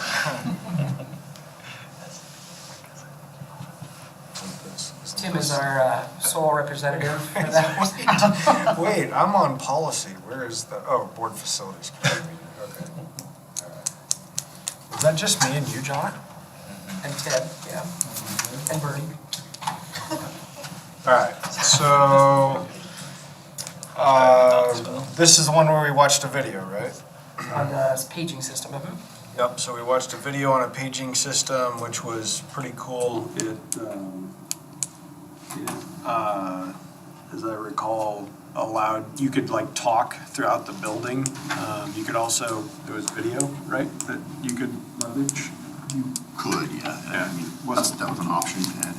Yeah, this family-owned business where they market this stuff. Yeah, Talk go if ahead. you want, but I mean, it is a kind of an all-inclusive paging system that we're just kind of talking about. It's also something that can be used for an emergency situation. So teachers would wear, a lanyard like they normally would, but on that lanyard they could push a button on either side to trigger an emergency response that would go to the building administration secretary. Along with that, they could track where the teacher moves in the building. Once that is triggered down the hall, they can tell, okay, they're moving down that way. Which the secretary admin office there is going to be the one that has that. Yes. Yeah, exactly. So there's just there are quite a few options with that. I mean, as Tim mentioned, you could put a camera in the classroom that is only activated when that emergency button is clicked, or the teacher would choose to activate it to record themselves to teach. The system not only does the paging and the emergency response, but it's also a voice amplification system. So when the teacher talks, it would go over the speakers in the classroom as well. So it's kind of three things in one. There's a couple other districts around that are using that already. And so I'm going to be looking at setting up a time with those districts to go look at it, see which parts of it they've implemented, and have more discussion about that. It's probably more than you wanted. No, that was great. That was great. I think one of the things that came out of it was, that I thought was interesting, was it made it sound like that there's speakers throughout the room. So there was quite a couple of the guys that were, like one of the guys was deaf on this. Two of them, I think. Two of them, yeah, were deaf on this presentation. And the idea of, they talked about how beneficial it was to have, because not everybody can hear, right? So when you get like the teacher teaching at the front of the classroom, you know, somebody that's clear in the back might not have the same learning experience. And I thought they did a good job of presenting that. I did. I mean, I usually sat at the front of the class because that's less distractions for me, not because I'm smart, but. I was going to say, it actually came, the whole company was built from a mom who, wanted her deaf children to be able to hear the instruction. And over, decades, it's evolved into what it is today. So it's pretty neat. Yeah. And my mom was an interpreter, so I resonated with that presentation because I grew up around a lot of deaf people as a kid. So I thought it was well presented. The other thing we did was we had an opportunity, Superintendent Enns put us in contact with Larry Trendy from Howard Winnesheek, and they have a solar array system there that's part of their bus garage and their football field, if I recall. And that was very educational, and I think that probably, they use Eagle Point Solar Company.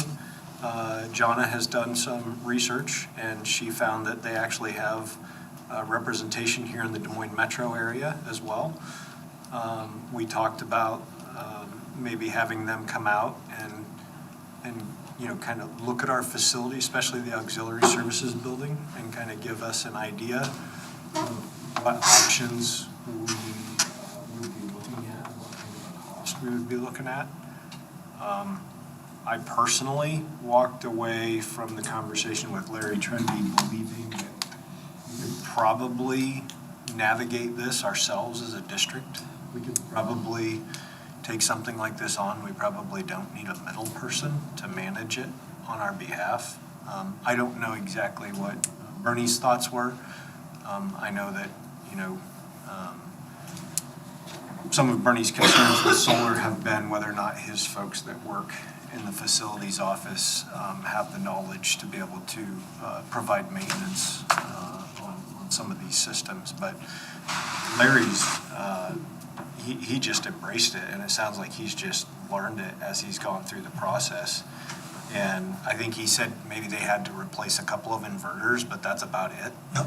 And so he made me feel like, we could probably pursue this directly with, at least we should ask. We should ask the questions. We should have somebody directly come and talk to us about what this would look like.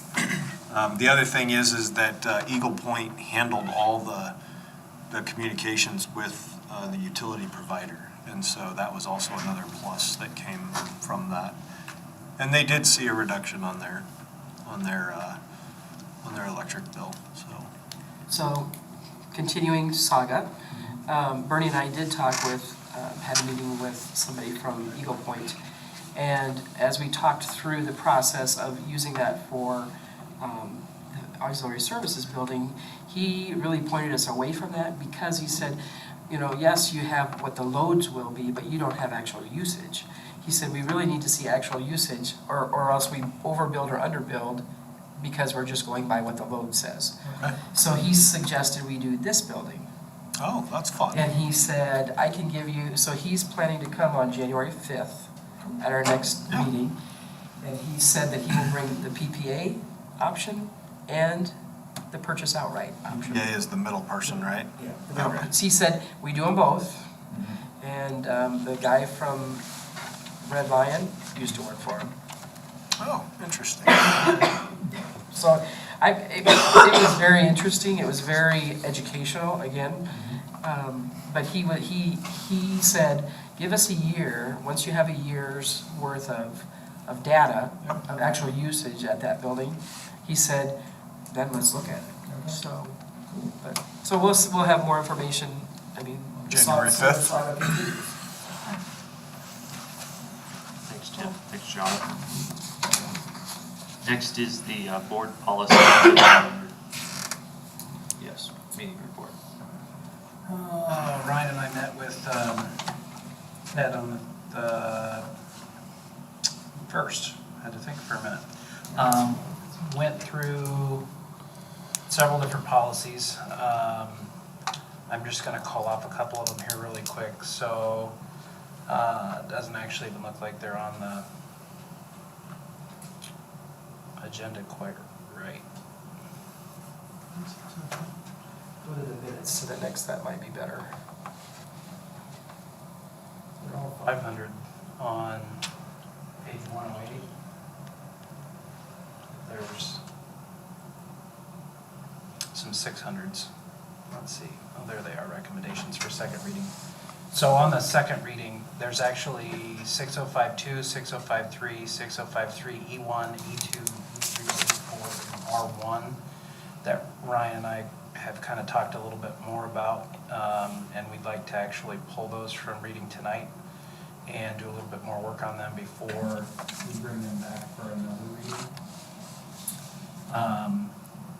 The remainder of the policies were all pretty much just changing some grammatical things, adding designee behind superintendent, clarifying 401.14 added a little bit about Iowa law. The child abuse reporting, 402.2 included dependent adult abuse. 408.1 was licensed professionals. We talked a little bit about professional development activities and how we want to make sure that they promote and or teach about the compliance of applicable law. The next one, 601.2, about the school day. Based on the fact that we don't have to have 180 calendar days, the policy committee felt that it was probably in this particular policy's best interest to just remove that first sentence.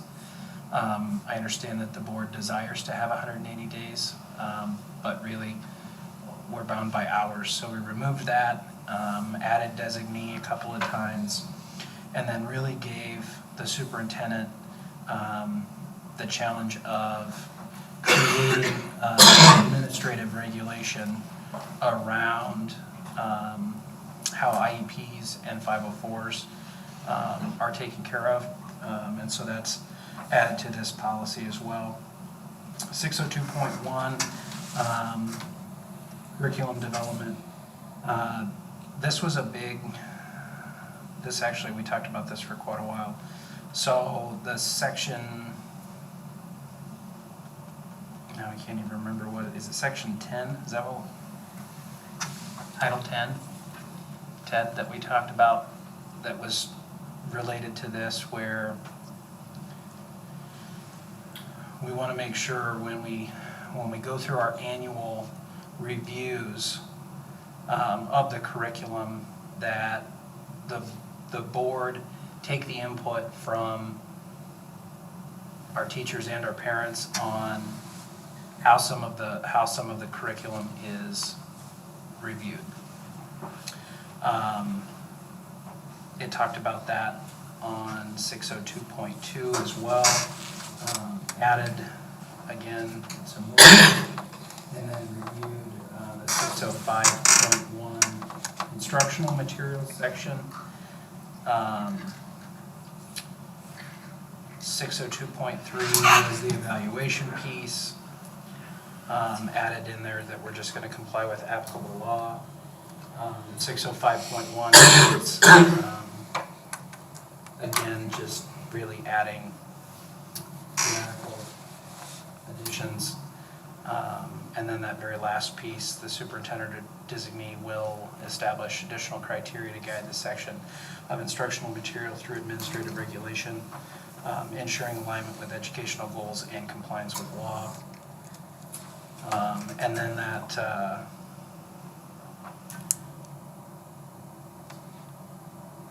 R1 tidied up a couple of things, no major changes on that.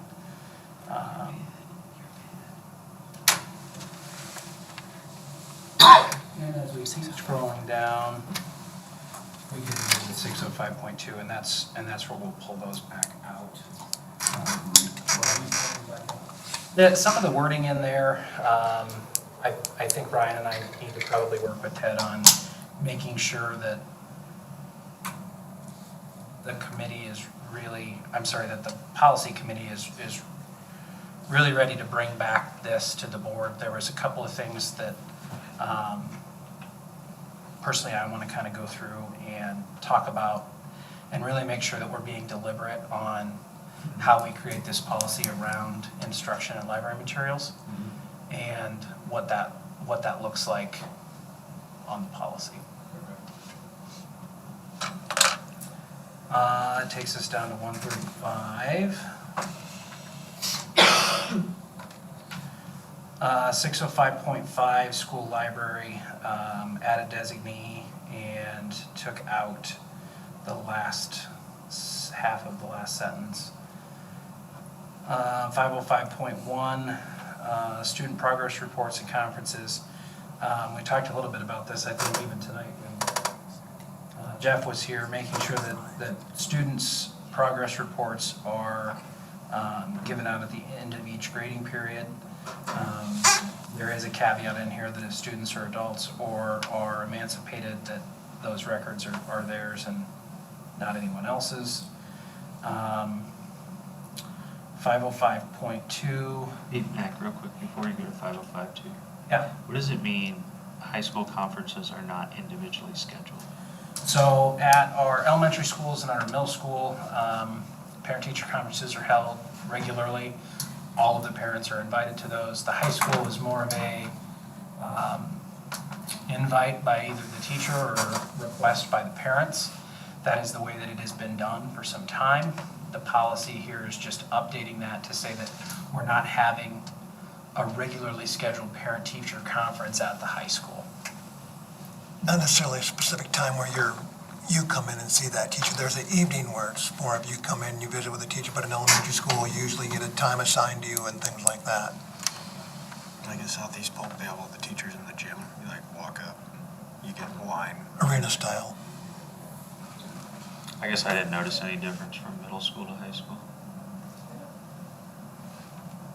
Did you? There's a schedule. Well, they're all Zoom still.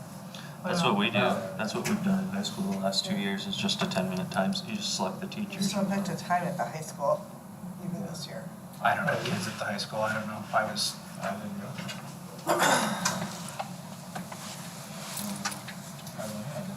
I was just thinking it was, to me, that was the only thing. I was just confused because I was like, wait, what's different? It feels the same to me from middle school to high school. Same for me. We can take that It just felt like 505.1 out and review it. And bring it back next month. 505.2, just added the district shall adhere to the following to the current policy, nothing changed. Student honors and awards, 505.3, designee, no change.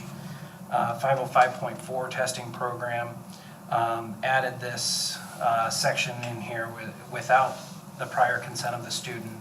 If the student is an adult or emancipated minor, or in the case of an unemancipated minor, without the prior written consent of a parent. Just add that in there to be compliant with recommendations from the attorneys. Graduation requirements was reviewed, no change on that. However, we did add in the section where it's reviewed by the board annually. Prior to graduation, the district will advise students on how to successfully complete the free application for federal student aid. And graduation requirements for special education students include successful completion of 4 years of English, 3 years of math, 3 years of social studies, and 3 years of science. We talked a little bit about this, and you might need to kind of refresh, I guess, the current expectation for some of the special ed students would be that maybe they didn't get all of those requirements that are in there, and now we're moving forward going to require that they have. Part of that, students could graduate on the goals of their IEP necessarily, and didn't always have all the core subject areas in it. They do now, though. They do now, I mean, yep. We've been like that for a couple of years. We rewrote everything, so everything's aligned to the standards of the departments. What's that been, 2 years, 3 years, something like that? I think it started, I think this is the third year. Third year. It started the year that I started. Yep. Early graduation, 505.6, there was no changes to that. 505.7 commencement, there was no changes to that. 505.8, the parent and family engagement district-wide policy. The only change was added that it's the board's responsibility on those 6 topics. No change outside of just stating that it's the board's responsibility. R1 added just the titling district-wide policy at the top. Continuing on, that's it. That's the last one. So any questions on any of those that didn't already come up?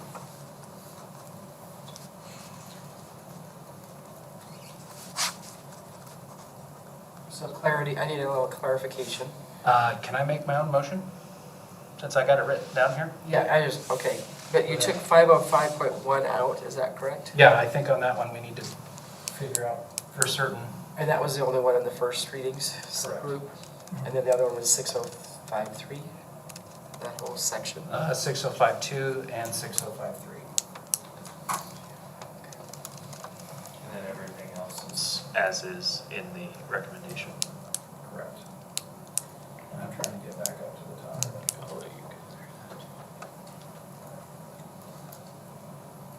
Okay.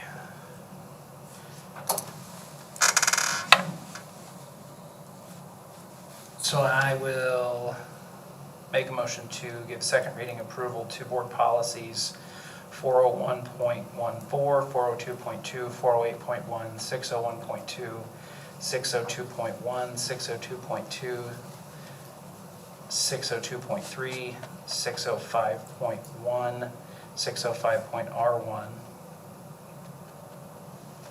and approval of first reading for board policies 505.2, 505.3, 505.4, 505.5, 505.6, 505.7, 507.8, and 505.8R1. What about second reading for 605.4? That was last. If I missed that one, yes. Is that okay? Yes. Motion made by Mac. Seconded by Ryan. Any further discussion by the board? All those in favor say aye. Any opposed? Motion carries 7-0. Thanks, guys. Next is our work session planning. Yep. You know, we've talked about it, district communication solution, the branding of the district, Teamworks International schedule that we met it with a cabinet level for them today and we're moving forward on that. And then the last would be to approve and review the emergency operations plans. We have a few things that if we're gonna try to get things accomplished by the end of the, school year with the branding and things like that, we probably need to dive into who we want to use and what it looks like. I know that there are some situations, I heard from a couple people that we might have to go back to the second week of January just because of some things with family and other things that are going on. So I don't know if we can decide that or if people need to check their calendars. I can send them my weekly update, but if we could look at that second week of January. 10th is the regular meeting. What's that? 10th is the regular meeting. The 10th is a regular meeting? We can probably figure it out right now, too. Oops. So it'd be 9, 10, 11, 12, or 13. And no one wants to do it on Friday night, I'm sure. Is that 10th meeting really long? Could we tag it on to the end of that? Is there a lot? Any long presentations? I don't have any presentations on We- it yet, but we- still have some building presentations that need to happen in June. If I can, we probably want to do we might want to do it before because of the emergency operation plans. We want to make sure that that's approved and that's ready to go to people. I would think so, yeah. At the 10th. Yeah. If we do the 9th, can we improve that on the 10th? Oh, because it wouldn't be on the agenda. Could you have it? Say that again. If it's on the work session agenda, Well, can you throw it I on think that the- we need to call it a meeting that has a work, I mean, we've done it before where you've had some action, but I think that it's called a special meeting. I mean, how would that item that needs to be approved on the 10th agenda, if it's only talked about 24 hours in advance, is that enough time?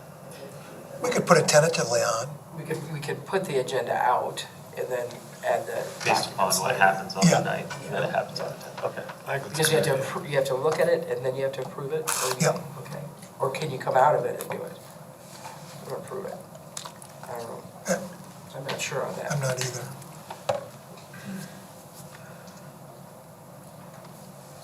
You can't approve anything in closed session. You can't, no, you'd have to come out and then Yeah. you'd approve. But if you want to do it that night or wait until do it at the regular Yeah, board if you want to do meeting. it in one stop. If you could have an open meeting right after that to approve something, I don't know if you could do that or not. Yep. You just have to be posted in advance. Okay. So would the 9th work for everyone? 9th works for me. The evening of the 9th? So Monday, and then the 10th would be the regular board meeting. 6. That'll be a 6 o'clock start. 6 o'clock start works. What time, 6? 6 on the 9th, does that work for everyone? And there's enough time, I can ask our partners to cover that.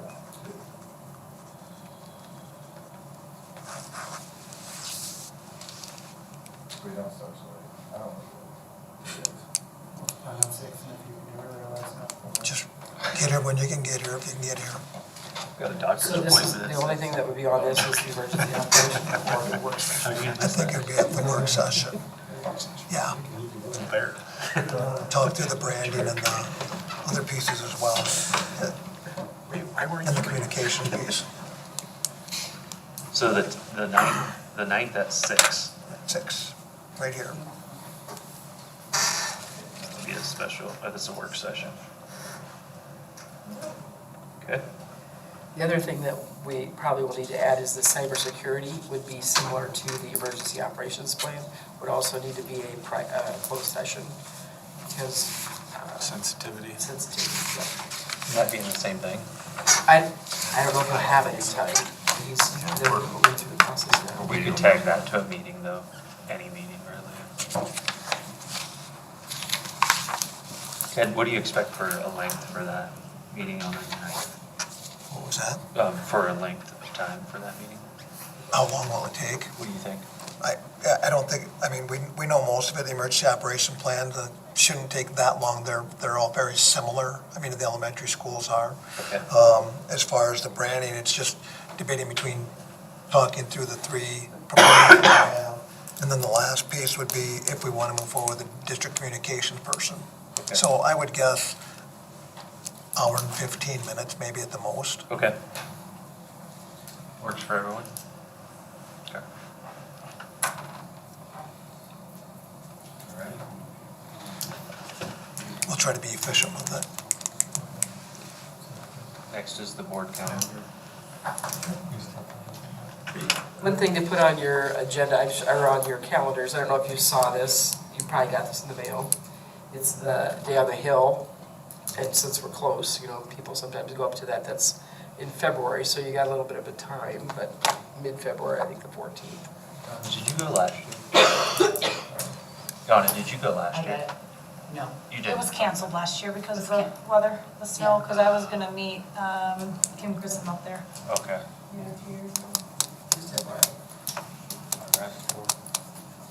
It'd be nice if on a different day, when everybody's not there, so you can actually have the opportunity to visit with people, because there's a lot of people on that day. I've gone twice, and we've gone at different times. We've set up different times with people. We're good for the 22nd for policy. What was that? We're good for the 22nd. Right, can you scroll down? Yeah, we can do it. We're good, yeah. We're good? I'll put it down. 7 o'clock on the 22nd. Yeah, for December 20th, we have finance. I really don't have anything unless you guys have that's something you want, a hot topic you want to talk about. Right now, I don't have anything.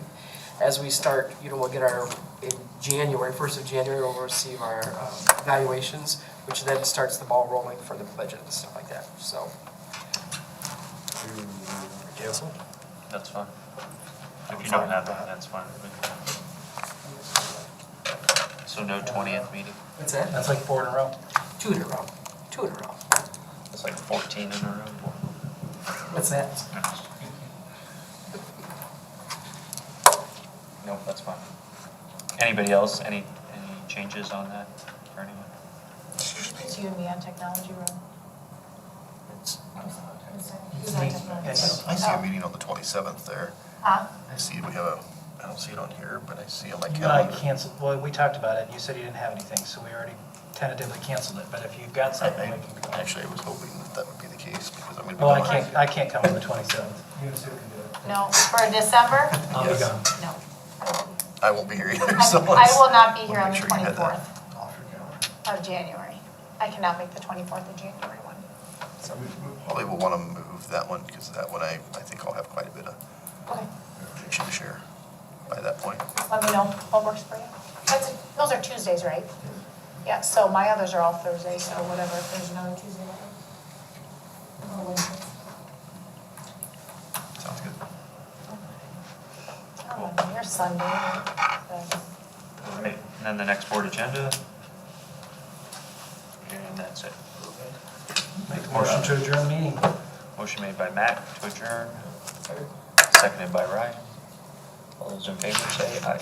Aye. Any opposed? That light shut off on my daughter, she's probably. Thanks, guys.